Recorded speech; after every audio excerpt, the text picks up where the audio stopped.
وہ معاملہ شروع کہاں سے ہوا، بات کہاں تک پہنچی، کیسے پہنچی، ہمارا کیا کردار تھا، معاونین کون تھے اور معاملہ خراب کرنے والے کون تھے، یہ سارا معاملہ تو سمجھائیں.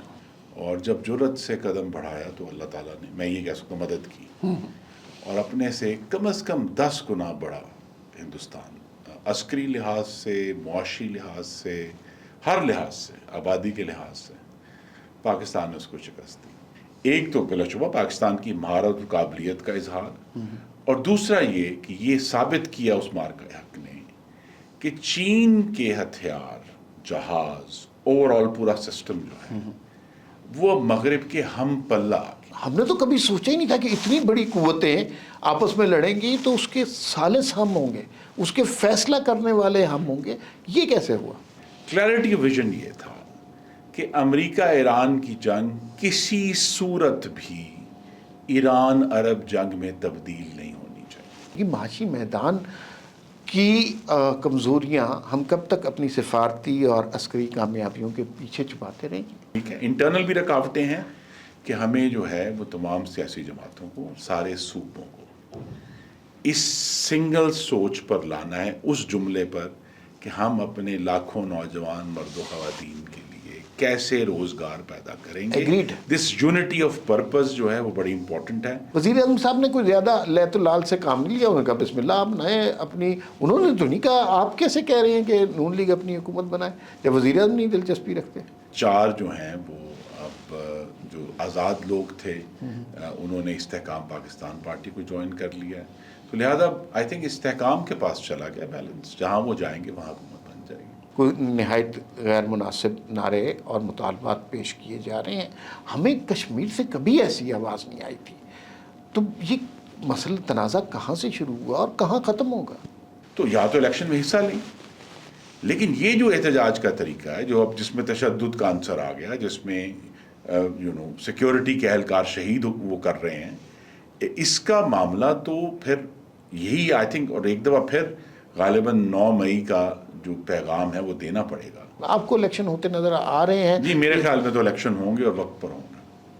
آزاد کشمیر میں انشاءاللہ 27 جولائی کو الیکشنز ہوں گے منطقی معیار پر. جو سب سے بڑا صوبہ ہے اس کی حاکمیت سب سے بہتر ہے، اور جو سب سے چھوٹا صوبہ ہے اس کی حاکمیت سب سے خراب ہے. تو اگر کسی کا یہ خیال ہے کہ یہ چھوٹے صوبے سے حاکمیت بہتر ہو جاتی ان آف اٹ سیلف، ٹھیک، وہ بالکل غلط ہے. ٹھیک.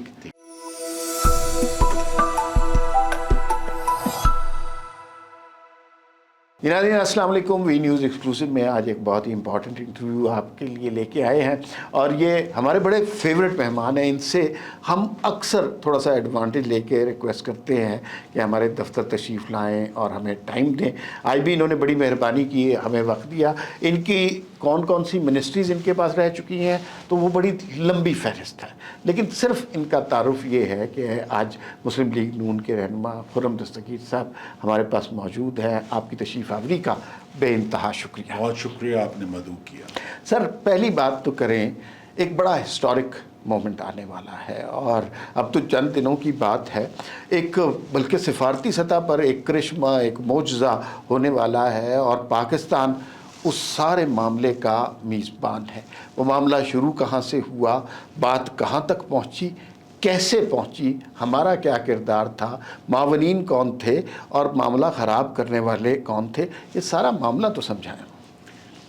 لیکن اس سے پہلے آپ کے ناظرین کے لیے پچھلے 14 مہینے میں پاکستان کی ایک معجزاتی ٹرانسفارمیشن ہوئی ہے، اور اگر آپ کے ناظرین یاد کر سکیں کہ 6 مئی کی صبح ابھی مارکہ حق شروع نہیں ہوا تھا، ایک تقسیم شدہ دکھی پاکستان، ٹھیک، جو اپنا اعتماد کھو رہا تھا دنیا میں، ہم یہ تو نہیں کہہ سکتے ٹھکرایا ہوا، لیکن دنیا ایک انڈیفرنٹ تھی پاکستان کی طرف. ٹھیک، خاص طور پہ جب سے امریکہ کا افغانستان سے انخلا ہوا تھا، ٹھیک، اور اندرونی طور پر بھی، اکانومی وائز بھی، اور سیاسی طور، جمہوری طور پر بھی بڑے خدشات تھے لوگوں کے ذہنوں میں.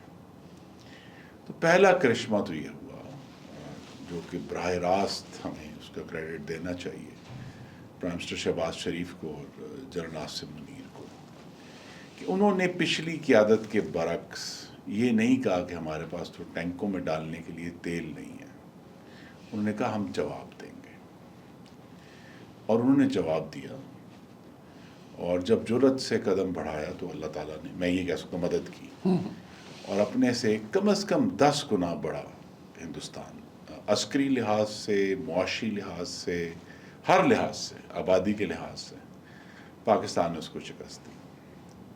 اور وہ جو جرأت کا قدم تھا پاکستان کی قیادت کا، وہ ہمیں یہاں تک لے آیا ہے کہ آپ کو معلوم ہے کہ پچھلے 2 دن سے پھر ایک بد دلی کی کہ جی پاکستان تو تھا ہی نہیں، یہ تو قطر تھا، تو پھر قطر کے ترجمان نے آ کے واضح کیا کہ پہلے دن سے آخری دن تک جو اس سارے واقعے کا جو مرکزی ثالث تھا وہ پاکستان تھا اور ہے۔ بالکل آپ نے درست فرمایا سر۔ یہ جو آپ نے شروع میں مارکہ حق کا ذکر کیا، وہ اتنا عجیب اور اتنا معجزاتی سا واقعہ ہے کہ اگر ہم سوچیں کہ جب ہم نے بھارت کو شکست دی، اس سے زیادہ پیچھے نہ جائیں، اس سے 4 گھنٹے پیچھے چلے جائیں، تو پاکستان کا سٹیچر دنیا میں مختلف تھا، اور 4-6 گھنٹے کے بعد دنیا ایک مختلف نظر سے پاکستان کو دیکھ رہی تھی۔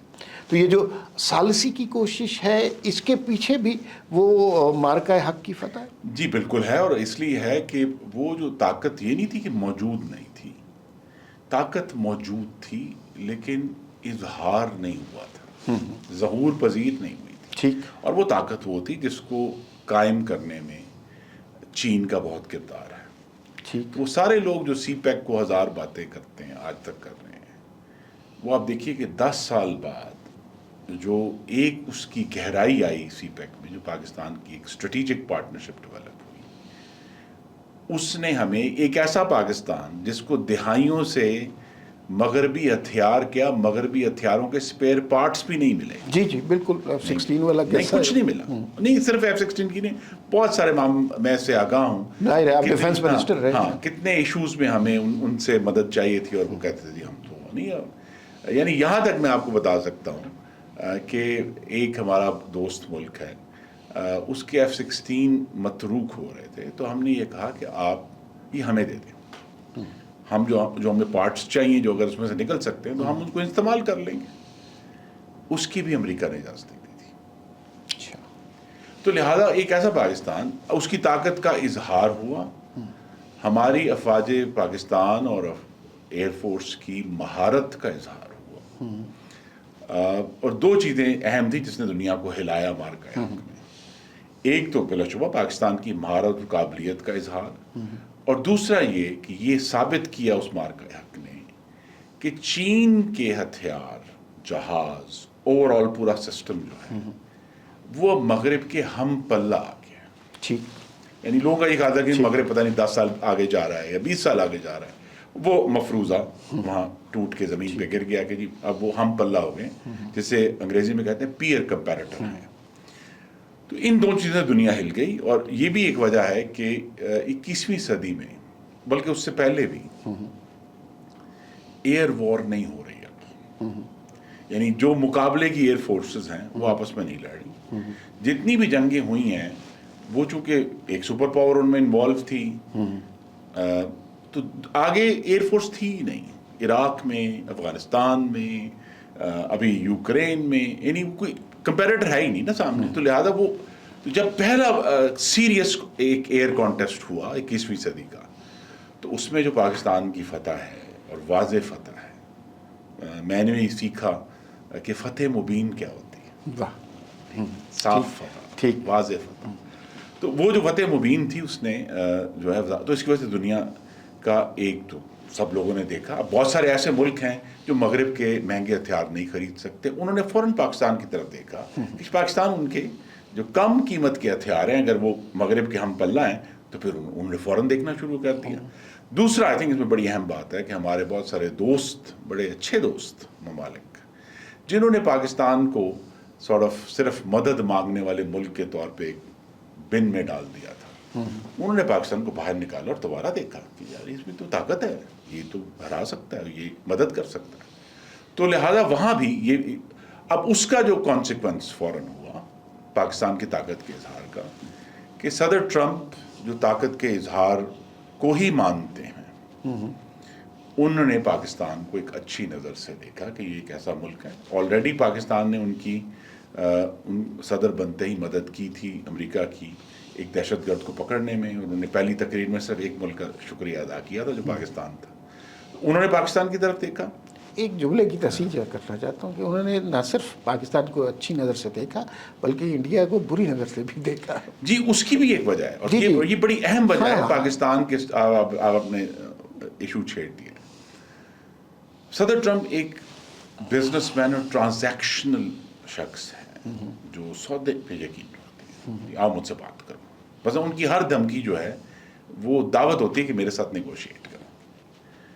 اب انہوں نے جب بیٹھ کے, اور ان ایک امریکہ میں ایک پورا گروپ ہے جو اس کو انہوں نے یہ دیکھا کہ 25 سال سے ہندوستان کو ہم نے سب کچھ دیا. ہندوستان واحد ملک ہے جس کے لیے امریکہ نے جنگ لڑی کہ اس کو نیوکلیئر سپلائرز گروپ میں استثناء دے کر شامل کیا, جب آج تک استثناء پہ چل رہا ہے, اور دنیا میں کسی ملک کو جس کے لیے امریکہ نے کوشش نہ کی ہو. لیکن کیا جس مقصد کے لیے ہم یہ ہندوستان کو تقویت دے رہے تھے, کیا وہ پورا ہوا؟ وہ مقصد تھا چائنا کے سامنے کھڑا ہونا. ہندوستان لیٹا ہوا نظر آیا 25 سال. اس نے ایک دفعہ بھی چائنا کو کنفرنٹ نہیں کیا, یہاں تک کہ جب لداخ میں ایک جنگ کا سامنا ہوا تو کہتے ہیں, یہ بات ریکارڈ کا حصہ ہے, کہ چینی فوجیوں نے ڈنڈوں سے جو ہندوستانی فوج تھی اس کی مار بھگا ڈنڈوں سے, یعنی ایکچوئل ویپنز نہیں ہوئی. تو انہوں نے یہ فیل کیا کہ ہم نے یہ جو اتنی زیادہ انویسٹمنٹ کی ہے ہندوستان میں, اس کا جو سیکیورٹی ڈیویڈنڈ ہے, ان کا یہ خیال تھا کہ اس خطے میں, جسے وہ انڈو پیسفک ریجن کہتے ہیں, ہندوستان جو ہے وہ پاکستان کے ذمہ نیا SHO بن جائے گا. ٹھیک ہے, وہ سب کے اوپر وہ امریکہ کے لیے کام کرے گا. جس طرح ان کی ابھی یہ کوشش تھی اس جنگ میں کہ اسرائیل مشرق وسطیٰ کا SHO بنانے کی کوشش تھی. تو یہاں بھی انہوں نے کہا یہ تو انویسٹمنٹ ڈیویڈنڈ یہ بھی ناکام گئی, وہ بھی ناکام گئی. اور جو دلچسپ بات یہ ہے کہ پاکستان کی جو قیادت ہے, بڑے کرٹیسزم ہوا اس ٹائم پہ, لیکن انہوں نے نئی پیدا ہونے والی صورتحال کو درست بھانپا اور یہ کہا کہ صدر ٹرمپ نے یہ سیز فائر کروایا ہے. ہندوستان اپنی انا میں یا اس کے جو لیڈرشپ ہے, انہوں نے کہا جی نہیں یہ تو غلط ہے. تو صدر ٹرمپ جو ہیں وہ ان کو ناراض کر لیا انہوں نے. اب ہمارا یہ خیال ہے, میرا یہ خیال تھا کہ شاید یہ ذاتی جو چیزیں ہیں یہ پاکستان میں, یا میرے شہر گجرانوالہ میں کہتے ہیں نا پہلوان, ایک کہتے ہیں تو میں نے دیکھا کیوں ایسا. ٹھیک ہے, اتنا جذباتی فیصلہ نہیں ہوتے. لیکن صدر ٹرمپ ہیں ایسے کہ انہوں نے جو ہے اپنا جو اسٹیٹ ڈپارٹمنٹ ہے جو آج بھی بہت پرو انڈیا ہے, اس کو جھٹک کر کہا کہ نہیں ہم نے یہ تو ہماری بات ہی نہیں مانتے. اور اس کی بہت واضح ثبوت ہے, ایک دفعہ نہیں, کوئی میرے خیال 50-60 دفعہ تو وہ بتا چکے ہیں کہ پاکستان نے جنگ کس طرح اور ان کی بہت مہربانی ہے کہ ہر دفعہ جہاز کا ایک نمبر جہاز بڑھا دیتے ہیں. فیلڈ مارشل سے شروع ہوئے 11 تک جا مائی فیوریٹ فیلڈ مارشل کہتے ہیں, پرائم منسٹر کی تعریف کرتے ہیں. اچھا تھوڑا سا آپ سے نا ویسے گفتگو کا چسکا آتا ہے, گفتگو کا مزہ آتا ہے آپ جیسے لوگوں کے ساتھ. اب ہم ایک اگلی سچویشن پہ چلتے ہیں. وہ مارکا حق ہم نے جیت لیا. اب 2 ممالک ہیں جن کے درمیان تنازع شروع ہو گیا, اور ایک ملک اس میں ہے جہاں 70 کی دہائی کے آخر سے نعرے لگ رہے ہیں مرگ بر امریکہ, درود بر خمینی, اور امریکہ کو شیطان بزرگ کے نام سے پکارا جا رہا ہے. اور امریکہ اس ملک کو دہشت گرد بھی کہہ رہا ہے, انتہا پسند بھی کہہ رہا ہے, جو غلط لفظ استعمال کر سکتے ہیں وہ کر رہے ہیں. ان کے درمیان ایک جنگ چھڑ جاتی ہے. اب اس دوران ہم نے تو کبھی سوچا ہی نہیں تھا کہ اتنی بڑی قوتیں آپس میں لڑیں گی تو اس کے ثالث ہم ہوں گے, اس کے فیصلہ کرنے والے ہم ہوں گے. یہ کیسے ہوا؟ وہ کہتے ہیں کہ راتوں رات تو حادثے نہیں ہوتے بین الاقوامی امور. اس کی بھی بنیاد جون 2025 میں جو اسرائیل نے ایران پر حملہ کیا, اس وقت امریکہ کو ضرورت پڑی کہ وہ ایران سے کچھ کمیونیکیٹ کرے, ابلاغ کرے, اور تب ایکچولی اس کی بنیاد رکھی گئی جب پاکستان نے ایک انٹرمیڈیری کا اس وقت بھی رول ادا کیا. اور وہ جو رول تھا دیکھیں اب اس کے پیچھے بھی ایک ہر چیز کی کہانی ہے. اس کے پیچھے رول یہ تھا کہ جب اب یہ بات ہے کہ وہی کہ ذات کے اندر لیڈرشپ کی جو کوالٹی ہے وہ کس قسم کی ہے. جنرل عاصم منیر نے پہلے سے اناؤنس کیا جب وہ بنے کہ ہمارے اوپر کوئی حملہ کرے گا ہم اس کا جواب دیں گے. ایران نے جنوری 2024 میں ہم پر ایک میزائل داغا اور جس طرح ٹریڈیشن ہے ہم نے کہا کہ نہیں اس کا جواب نہیں دینا چاہیے. اب وہاں دیکھیں لیڈرشپ ہے چونکہ اس وقت وہ تھی کیئر ٹیکر گورنمنٹ تھی لیکن ہم نے جواب دیا. اور جیسے ہم نے جواب دیا اگلے دن ایرانی وزیر خارجہ اسلام آباد تشریف لائے. انہوں نے کہا دیکھیں ہم لڑائی نہیں چاہتے. اس جو میزائلوں کا ایکسچینج تھا اس نے اس ریلیشن شپ کی بنیاد رکھی جو آج موجود ہے پاکستان میں کہ فضا کلیئر ہوئی. ہم نے کہا نہیں ہم نے ساتھ چلنا ہے, ہم نے اکٹھے چلنا ہے اور ہم ایک دوسرے کے مخالف نہیں ہیں. ہمیں راستے ڈھونڈنے ہیں ایک دوسرے کے ساتھ کوآپریٹ کرنے کے. تو لہٰذا وہاں جو کمیونیکیشن ڈیولپ ہوئی تھی وہ 1.5 سال بعد پھر اسرائیل ایران جنگ میں استعمال ہوئی اور پھر 9 مہینے بعد اس کا جو رزلٹ ہے وہ اس جنگ میں نکلا کہ جب امریکہ نے ایران پر حملہ کر دیا تب بھی انہیں ایک گفتگو کرنے کیونکہ یہ بات انٹرنیشنل ریلیشنز میں کلیئر ہونی چاہیے کہ گفتگو کبھی ختم نہیں ہوتی.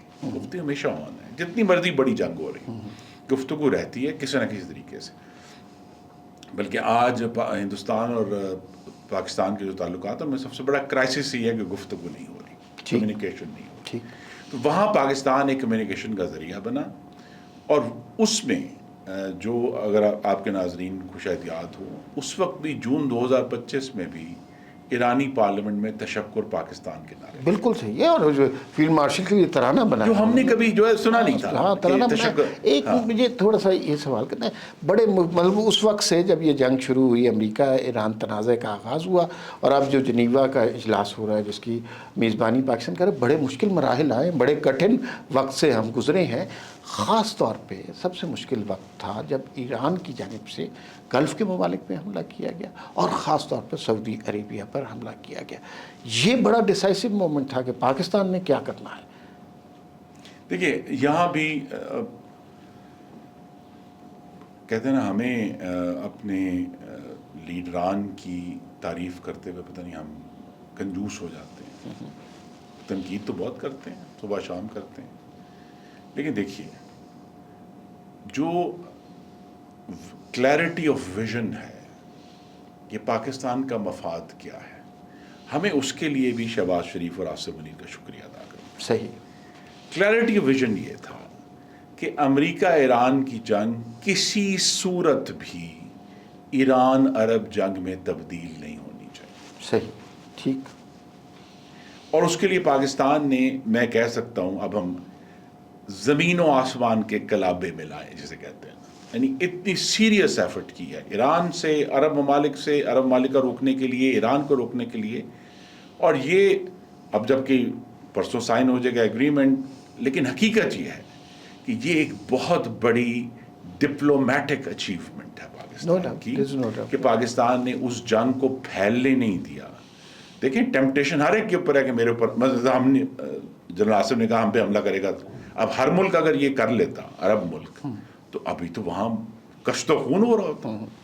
کیونکہ دیکھیے ہمیں شاید اندازہ یہ کہ اس جنگ میں بلکہ ہر جنگ میں بار بار نقشہ غور سے دیکھنا چاہیے تاکہ آپ کو اندازہ ہو کہ یہ بالکل قریب ہیں ایک دوسرے کے. ٹھیک ہے. 25-30 میل 35 میل 40 میل جس طرح اب ہارموز بڑی ہو رہی ہے. قطر جو ہے وہ چونکہ تھوڑا سا باہر نکلا ہوا ہے جو عربین پیننسولا سے وہ تو بالکل ہی قریب ہے نا. It's like right there. تو وہاں جو ہے یہ پاکستان کی پہلی کامیابی بہت بڑی کامیابی. دوسری کامیابی جس کے لیے I think again prime minister field marshal لیکن فارن منسٹر اسحاق ڈار کو بھی ہمیں ان کا شکریہ ادا کرنا ہے کہ جو 24/7 میڈیا ہے اس کے گڑے میں نہیں گرے. بالکل یہ بہت درست بات کیا. ٹھیک ہے کہ انہوں نے جسے کہتے ہیں محتاط ڈسکریشن کا ایک لفظ ہے انگریزی میں, آپ اس کی احتیاط کہہ سکتے ہیں. ڈسکریٹلی یہ ساری ڈپلومیسی کی ہے.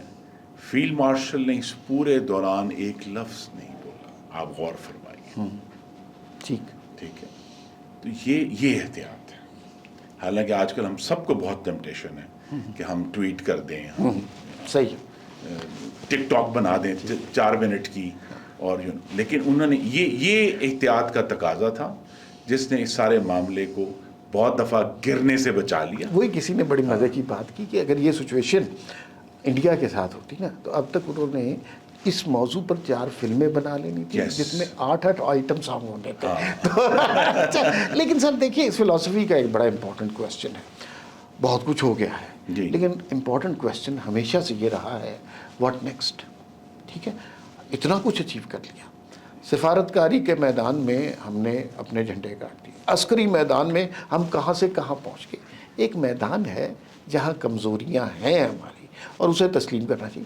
وہاں بہتری کیسے ممکن ہوگی؟ معاشی میدان کی کمزوریاں ہم کب تک اپنی سفارتی اور عسکری کامیابیوں کے پیچھے چھپاتے رہیں گے؟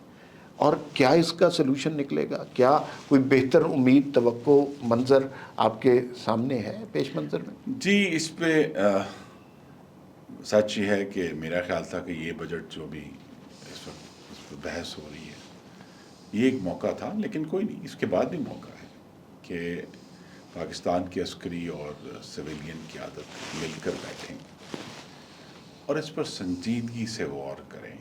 جو ایک ہی سوال ہے کہ پاکستان میں جو لاکھوں مرد و خواتین نوجوان ہیں ان کے لیے روزگار کیسے پیدا کرنا. میرے خیال میں آج کے پاکستان میں یہ سب سے اہم ترین سوال ہے, کیونکہ پھر اس سوال سے پالیسی نکلتی ہے. پھر اگر آپ نے روزگار پیدا کرنا ہے پھر آپ کو سرمایہ کاری چاہیے. اور کون سی سرمایہ کاری چاہیے؟ پہلے پاکستانیوں کی پاکستان میں سرمایہ کاری چاہیے, پھر ہم فوراً بھی اٹریکٹ کریں گے. اب پاکستانی کی پاکستان میں سرمایہ کاری کیسے ہوگی؟ میرے خیال میں اس کے راستے میں 2 رکاوٹیں ہیں. ایک توانائی کی قیمت اور دوسرا ٹیکس کا ایک اس وقت بہت ہی اردو تعناب ہیں, ایکسٹریکٹو میکنزم ہے. ٹھیک. اب آپ اس سے آگے بڑھیں گے, اور دوسرا پھر آپ کو کچھ اپنی جو پالیسیز ہیں جو ہم ویسے تو IMF کے کھاتے میں ڈال دیتے ہیں کہ IMF نہیں کرنا, لیکن ہمیں لبرل پالیسیز کی طرف آنا ہوگا. ہمیں پاکستان کی معیشت کو کھولنا ہوگا. ایک معیشت کو کھولنا ہوگا. لیکن آپ کو بڑا میں عجیب سے آپ سے سوال کرنے لگا. 2 ملکوں کی کہانی نہیں لگتی. ایک سائڈ پہ ایک ملک کا وزیر اعظم ایک ٹویٹ کرتا ہے, ایک عالمی جنگ بندی کا اعلان کرتا ہے, دنیا کو ٹریلینز آف ڈالرز کا پروفٹ ہوتا ہے. یہ ایک کہانی ہے. حیرت ناک بات یہ ہے کہ وہ ملک خود IMF کے آگے $1 ارب کے لیے, آپ کو پتہ ہے وہ ہمارا کیا اشر کرتے ہیں, ساری اکانومی, ٹیکسیشن, ہر چیز انہوں نے ہماری قابو کر کے رکھی ہے.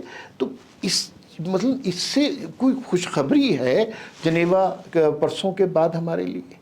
جی, خوشخبری ہے, خوشخبری ہونی چاہیے. پہلی خوشخبری تو یہ ہونی چاہیے کہ پاکستان کا جو IMF سے ریلیشن شپ ہے ہمیں اب لیوریج کرنا ہے کہ ہمیں بجائے یہ $1 ارب کے پریکٹیکلی $30 ارب چاہیے اگر آپ کیلکولیٹ کریں نا, تاکہ پاکستان کے اندر اول تو خیر پچھلے 3 سال سے ہیجان نہیں ہے ایک فورن اکاؤنٹ میں, لیکن اس کو پرماننٹ سپورٹ دینے کے لیے ہمیں کہ یہاں وہ نفسا نفسی کا عالم نہ ہو کہ جی آج ڈالر دا کی ریٹ ہے تو رات نو کی ریٹ ہے تو پرسوں کی ریٹ ہے تو کی ہو رہا ہے.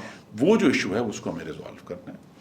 اور لیکن پہلا جو آئی تھنک ایڈوانٹیج یہی ہے اور جو کام کرنے والا انٹرنلی ہے, میں اس کا عینی شاہد ہوں کہ ہمارے دوست ممالک جن میں سعودی عرب سر فہرست ہے, عمار صاحب وہ پریکٹیکلی میز پر اربوں ڈالر رکھ کر بیٹھے ہیں کہ خدا کے لیے ہمیں کوئی ایسا پروجیکٹ دیں جس میں ہم لگا دیں.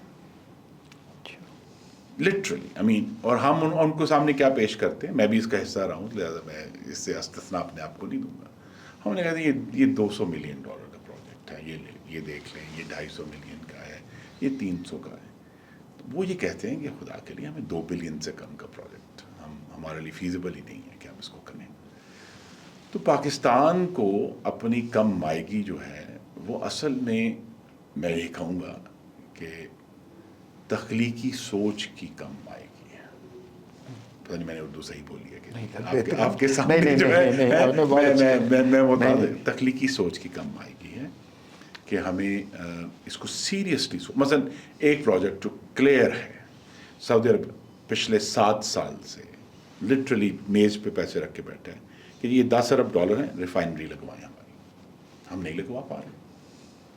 تو اس پہ غور کرنا ہے نا کہ کیا وجہ ہے، کہاں رکاوٹیں ہیں. اچھا کوتاہیاں انٹرنل بھی ہیں، ٹھیک ہے، انٹرنل بھی رکاوٹیں ہیں کہ ہمیں جو ہے وہ تمام سیاسی جماعتوں کو، سارے صوبوں کو اس سنگل سوچ پر لانا ہے، اس جملے پر کہ ہم اپنے لاکھوں نوجوان مرد و خواتین کے لیے کیسے روزگار پیدا کریں گے. دس یونٹی آف پرپز جو ہے وہ بڑی امپورٹنٹ ہے. اسی کے اندر سے اگر ہمیں مثلا میں خود جو کہ وزیر تجارت رہا ہوں، اللہ نے مجھے موقع دیا، لیکن حقیقت یہ ہے کہ پاکستان، ہم ویسے تو سب بہت نعرے لگاتے ہیں کہ ایکسپورٹ بڑھنی چاہیے، ایکسپورٹ ہونی چاہیے، ایکسپورٹ بڑی اچھی چیز ہے. پاکستان کی پالیسیاں کہتی ہیں ایکسپورٹ نہ کرو، پکڑے جاؤ گے. تو لہٰذا ہمیں وہ سب جو خواہشیں ہیں ان کو حقیقت بنانے کے لیے جو ریفارم چاہیے، جو کہ بعض جگہوں پہ انتہائی غیر مقبول ہوگا. اور آج کے دور میں جب جن کے اوپر آپ نے کوئی سختی کرنی ہے یا جن کو حکومت سے فائدہ ہو رہا ہے ان کو لبرلائز کرنا ہے، ان کے پاس 200 لوگوں کی سوشل میڈیا ٹیمز ہیں، ہزاروں لوگوں کی سوشل میڈیا ٹیمز ہیں جو آپ کے اوپر پل پڑیں گے فوراً. ٹھیک ہے، لیکن اس کو جانتے بوجھتے ہوئے کہ آپ نے ابلاغ بھی کرنا ہے، پارلیمنٹ میں بھی، سوشل میڈیا میں بھی، الیکٹرانک میڈیا میں بھی، اور لوگوں کو یہ سمجھانا ہے کہ یہ کام اس لیے ہو رہا ہے کہ ہمیں یہ کرنا ہے.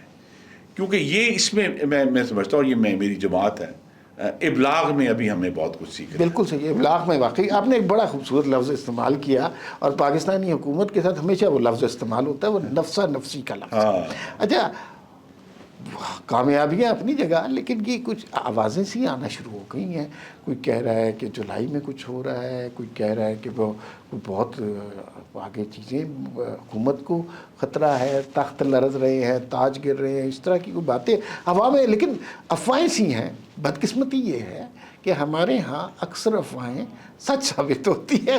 تو اس پہ کیا افواہیں سچ ثابت نہیں ہوتی، سازشی تھیریاں سچ ثابت ہوتی. تو اس پہ آپ کا کیا کامنٹ ہے؟ میرا کامنٹ بڑا واضح ہے کہ اس وقت منطقی طور پہ حکومت کو دور دور تک کوئی خطرہ نہیں ہے. ٹھیک ہے. اور یہ اتنا ہی چیلنج ہے جتنا یہ مضبوطی ہے، کیونکہ حکومت کو خطرہ نہیں ہے. تو شہباز شریف صاحب کے پاس چونکہ سپورٹ حاصل ہے انہیں جنرل عاصم منیر کی، وہ تمام مشکل ترین اصلاحات کر سکتے ہیں جو عام سیاستدان غیر مقبولیت کے خوف سے نہیں کرتے. ٹھیک. ایک کام انہوں نے کیا ہے، ہمیں اسے اکنالج کرنا چاہیے. وہ ویسے عام طور پر بھول گئے لوگ کہ جو 25 سال سے میں دیکھ رہا تھا، پی آئی اے پرائیویٹائز ہو گئی. ٹھیک ہے، اور بہت جلد امید ہے کہ اس کے آپریشن میں بہتری بھی آنا شروع ہو جائے گی. تو لوگوں کو نظر آئے گا کہ یہ پاکستان کے لیے اور بہت سارے ایشوز ہیں. اور یہ 2 ایشوز جو ہیں، ٹیکسیشن اور توانائی کی قیمتیں کم کرنا، یہ 2 کا کام ہے. اب اس کے لیے جو بھی کہتے ہیں نا کلابے ملانے ہیں وہ ملائیں. اس سے بہتر موقع جو ابھی یہ مالی سال شروع ہونے لگا ہے، جو جنیوا ایگریمنٹ بھی ہو گیا، جو اسلام آباد ایگریمنٹ کے نام سے جانا جائے گا انشاءاللہ. ٹھیک ہے، اسلام آباد ایکارڈ کے نام سے. تو لہٰذا اب اس سے بہتر موقع نہیں ہے کہ جو وہ آئی تھنک فہمیدہ ریاض کی نظم ہے نا کہ کچھ لوگ تمہیں سمجھائیں گے، وہ تمہیں ڈرائیں گے، اور آخری جملہ ہے تم اپنی کر گزرو، جو ہوگا دیکھا جائے گا. تو میرا بھی شہباز شریف صاحب کو یہ پیغام بھی ہے اور استدعا بھی ہے.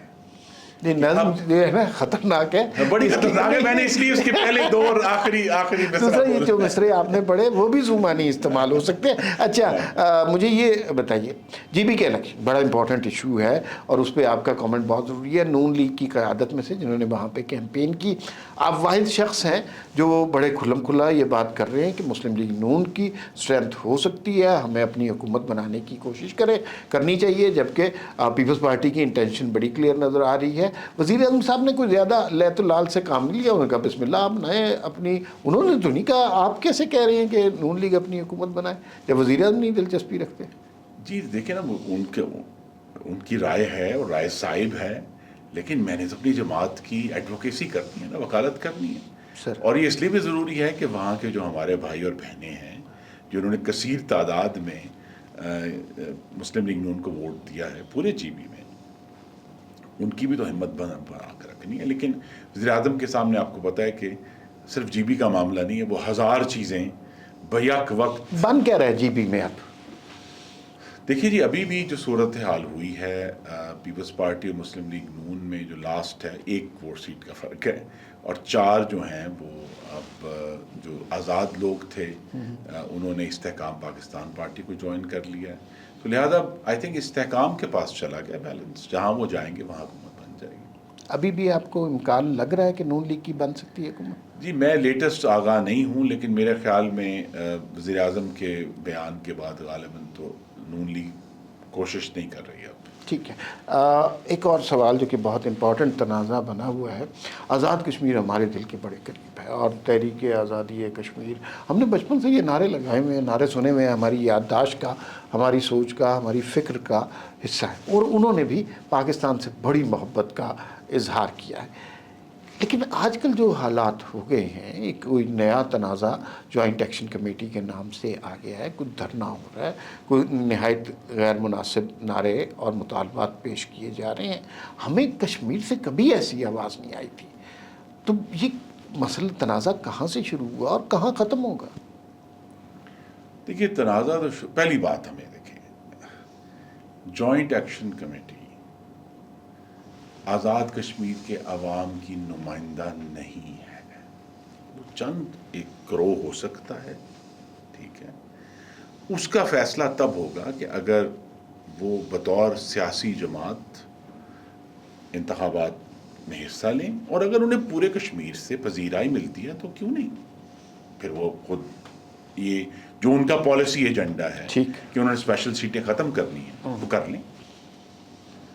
پر دیکھیں پاکستان میں یہ ہے کہ احتجاج کو ہم نے پتہ نہیں بہت ایک تقدس دیا ہوا ہے کہ جو احتجاج کرتا ہے غالباً وہی سب سے طاقتور ہے, یا وہی چونکہ ریاست کے سامنے کھڑا ہو گیا تو وہی جرأت مند ہے.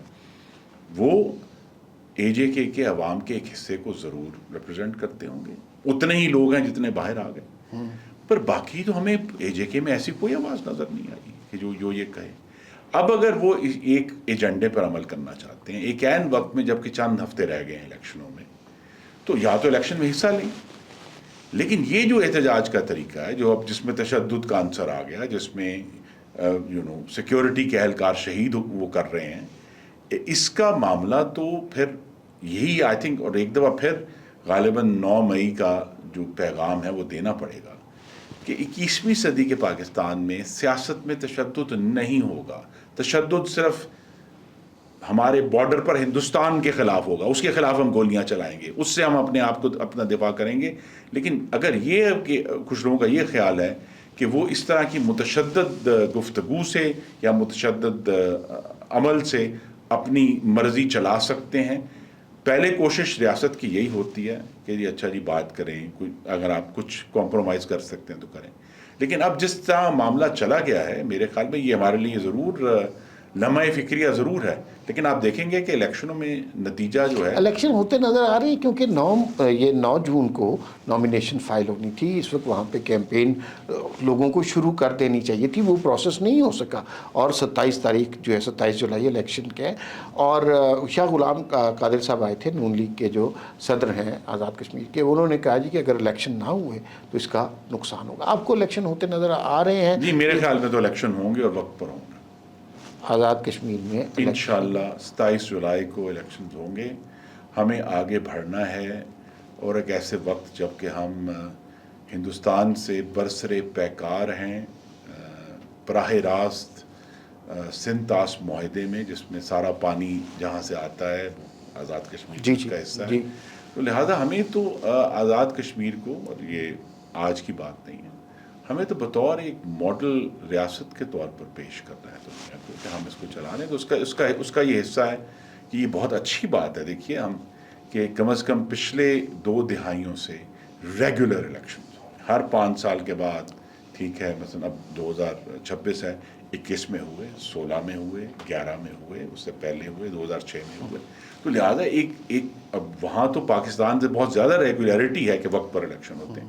انشاءاللہ اس دفعہ بھی وقت پر. ایک اور سوال بڑے غور سے ہم سن رہے ہیں, اور وہ مختلف جگہ بات ہو رہی ہے, اور اس کے اندر یہ ہے کہ صوبے تقسیم ہو رہے ہیں. بلوچستان کے 14 حصے ہو رہے ہیں, پنجاب کے 8 حصے ہو رہے ہیں, سندھ کے اتنے حصے. یہ باتیں ہوا میں آنی شروع ہو گئی ہیں. اچھا کہاں سے آئی ہیں اس کا حتمی طور پر نہیں کہا جا سکتا, اور کبھی بھی نہیں کہا جا سکتا, لیکن یہ باتیں آہستہ آہستہ ہونا شروع ہو گئی ہیں.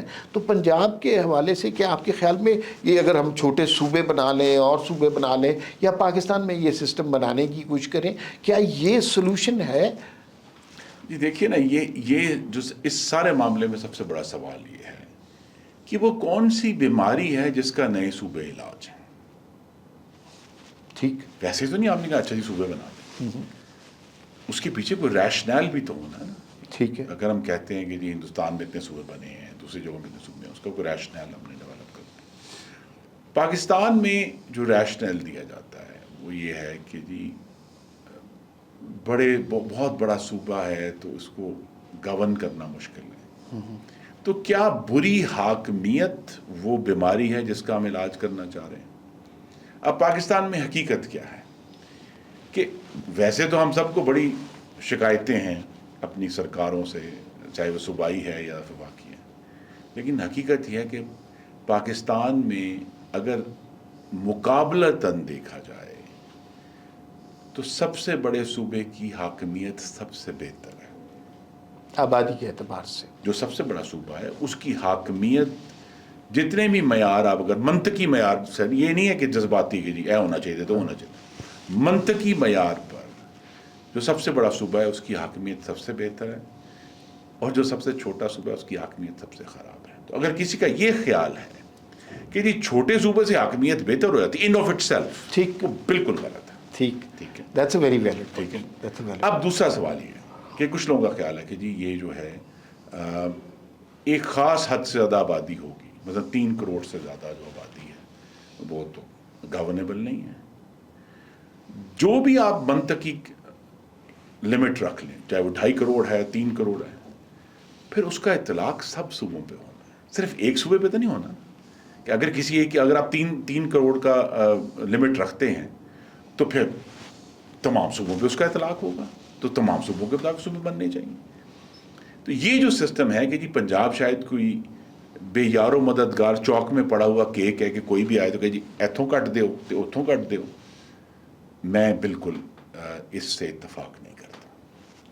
ہمیں منطقی اگر صوبے بنانے ہیں, اس کا جس طرح بہت عرصہ پہلے پنجاب اسمبلی میں ریزولوشن بھی ہوا تھا, ایک کمیشن بنائیں, وہ بیٹھ کر منطقی بنیاد سیٹ کریں, اور یہ مت بھولیں کہ جو بھی صوبہ بننا ہے پھر سینٹ آف پاکستان تبدیل ہونی ہے.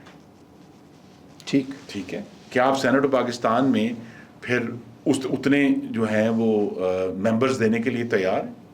اور وہ بہت سارے ایشوز ہیں. اچھا, اس کا مطلب کہ دوسرا یہ ہے کہ مثلا اگر ہم یہ سمجھتے ہیں کہ مثلا ایک صوبے میں حاکمیت نہیں چل رہی, چلیں پنجاب میں ہم کہہ دیتے ہیں, تو کیا آپ نے جو ایک پہلے ہی سسٹم نہیں چل رہا 36 محکموں کا, اس کو آپ نے ریپروڈیوس کر دینا ہے چھوٹے فارم میں کہ جی ہر جگہ اسسٹنٹ ڈائریکٹر ہوگا اور وہ ڈائریکٹر ہوگا, کمشنر ہوگا. تو جب تک اگر آپ یہ, اور یہ بھی منطقی سوچ کا متقاضی ہے کہ آپ نے پھر اگر نئے صوبے, پہلی بات ہے پہلا سٹیپ ایک منطقی سسٹم سٹینڈرڈ, جب آپ نے وہ سیٹ کر لیا ہے پھر آپ کو یہ غور کرنا ہے کہ یہ والا نظام جس سے ہم سب شاکی ہیں, مایوس ہیں, دکھی ہیں, ہمیں ہزار قسم کی, تو آپ نے کیا اس کے جو ہیں وہ مزید بچے پیدا کر دینے کہ جی ہر جگہ ہم اور شاکی ہو جائیں. تو لہٰذا ایک تو بات یہ ہے. دوسرا یہ ہے کہ دیکھیے ہمیں اس پہ بہت سیریسلی غور کرنا ہے, اور اس میں یہ تھوڑی سی جذباتیت ہے ایک جگہ پر آ کر, کہ جب اگر ایک صوبہ کہتا ہے کہ جی یہ تو ہماری دھرتی ہماری ماں ہے, تو صوبہ پنجاب جو ہے جو 5 دریاؤں کی سرزمین ہے, اس کی بھی ایک وحدانیت ہے جس پر ہمیں ایک خاص حد تک پر فخر ہونا چاہیے. ایک بڑی طویل تہذیب ہے یس، اور جس میں ہڑپا بھی شامل ہے، ٹھیک، جس میں موئنجو سندھ میں ہے، ساہیوال کے ہڑپا، جو یعنی دنیا کی اکثر تہذیبوں سے قدیم تر تہذیب ہے، ٹھیک، جس کی ایویڈنس ہے، جس کا ایک پنجابی زبان کا، مجھے اس کا اندازہ نہیں تھا، یہ اولڈ ایج میں میری ڈسکوری ہے کہ کتنا گہرا خزانہ ہے صوفی شاعری. یس، جن ہے جن، بڑے اور میں اس پر حیران ہوں کہ وہ جب میں نے اس کی جو ڈیٹس پڑھی، میں پڑھتا ہوں اس میں، کہ میں حیران رہ گیا کہ کوئی 200 سال پرانا ہے، کوئی 400 سال پرانا ہے، کوئی 500 سال پرانا ہے. اور اس میں حقیقت یہ ہے کہ جو آج تک ہم بحثیں کر رہے ہیں، جو جدید ریاست کی بنیاد واضح ہو گئی ہے، وہ بہت ایک زبردست، یعنی تو ہر لحاظ سے، لٹریچر کے لحاظ سے، کلچر کے لحاظ سے بھی ایک وحدانیت ہے جس کو کم از کم پنجابیوں کو اتنی آسانی سے اپنے ہاتھوں سے نہیں چھوڑ. One last question. ایک طرف ہم بہت زیادہ دنیا میں ہمارا نام بھی ہو رہا ہے، دوسری طرف کچھ متشدد قوتیں ہیں جو پاکستان میں جب بھی ہمارا جھنڈا سر بلند ہونے لگتا ہے اپنی کارروائیاں شروع کر دیتی ہیں. جیسے آپ نے دیکھا کہ بلوچستان میں دہشت گردی کے واقعات، KPK میں بھی کچھ واقعات ہم نے سنے. تو اس کے پیچھے جو ایجنڈا ہے وہ کیا ہے، اور کون سی قوتیں ہیں جو پاکستان کی ناموری اور عزت اور وقار کو برداشت نہیں کر پا رہی؟ جی، ایک تو واضح طور پر ہندوستان ہے جو کہ آپریشن سندور کو مغربی سرحد سے جاری رکھے ہوئے ہے، کیونکہ مشرق میں اس کو پسپائی ہوئی، پاکستان نے ان کو شکست دی، تو لہٰذا وہ مغرب کے ذریعے ہمارے اوپر حملہ ہو رہا ہے. اور افغانستان کا مرکز ہے، اور افغانستان جو ہے وہ بھی، میں اگر آپ کے ناز پھر استدعا کروں گا کہ نقشہ کبھی کبھی کھول لیا کریں. افغانستان کا بہت بڑا حصہ بلوچستان کو لگتا ہے، اس کا بارڈر بہت طویل بارڈر بلوچستان، ہمارا خیال ہے کہ صرف KP ہے، حالانکہ بلوچستان نہیں، بہت بڑا طویل بارڈر لگتا ہے. تو وہ وہاں سے ہمارے اوپر حملہ آور ہو رہے ہیں. دوسرا یہ ہے کہ یہاں ہمیں ایک چیز کا ادراک اور اعتراف کرنا ہے کہ 1979 سے جب سے پہلی افغان جنگ ہوئی اور امریکہ نے یہاں ایک سوویت یونین کو گرانے کے لیے پاکستان کو استعمال کیا، پاکستان کے مغربی علاقوں میں عمار صاحب ایک بہت بڑی بلیک اکانومی، وار اکانومی ہے، جس میں ڈرگز بھی ہیں، جس میں غیر قانونی کاروبار بھی ہے، جس میں دہشت گردی بھی ہے بطور کاروبار. جب تک امریکہ افغانستان میں تھا اس کے اوپر ایک پردہ تھا اس ساری اکانومی کے اوپر کہ یہ تو لوگ جہاد کر رہے ہیں اپنے ملک کو بچانے کے لیے، یہ کوئی اسلامی دین کا نام لینے والے لوگ ہیں جو یہ کام کر رہے ہیں. اب جب کہ امریکہ افغانستان سے گئے ہوئے بھی، آپ غور کیجئے 5 سال ہو جائیں گے اگست میں، وہ پردہ ہٹ گیا، اور ہمیں جو بھیانک چہرہ ہے اس کو آنکھ بھر کر دیکھنا ہے کہ یہ پاکستان کے مخالف، پاکستان میں رہنے والوں کے قاتل، اور پاکستان کی سرحدوں کو اپنے کاروباری مقاصد کے لیے استعمال کرنے والے جرائم پیشہ گروہ ہے. ٹھیک ہے، بالکل صحیح ہے. اگر ہم جب تک اس کو کھلی آنکھ سے یہ ادراک نہیں کریں گے، اس پہ دین کا پردہ ہٹ چکا ہے، جہاد کا پردہ ہٹ چکا ہے، تو یہ دیکھیں ان کا اس وقت یہ سوال پوچھنا چاہیے اور اس پہ ڈسکشن ہونی چاہیے کہ ان کا پولیٹیکل مقصد کیا ہے. وہ پاکستان کے سابقہ قبائلی جو علاقے ہیں ان کو اپنی ریاست بنا کر وہاں سے اپنا جرائم کا دھندا آپریٹ کرنا چاہتے ہیں. As simple as that. بالکل درست بات آپ نے کی. خرم صاحب، آپ سے جب بھی ملاقات ہوتی ہے سب سے بڑا فائدہ یہ ہوتا ہے کہ وہ موضوعات جن کے بارے میں ذہنوں میں بہت ابہام ہوتا ہے وہ بڑی کلیئرٹی کے ساتھ ہمیں سننے کو مل جاتے ہیں. آپ ہماری درخواست پہ تشریف لائے، آپ کی تشریف آوری کا بے انتہا شکریہ. ناظرین، پھر ملاقات ہوگی. اللہ حافظ.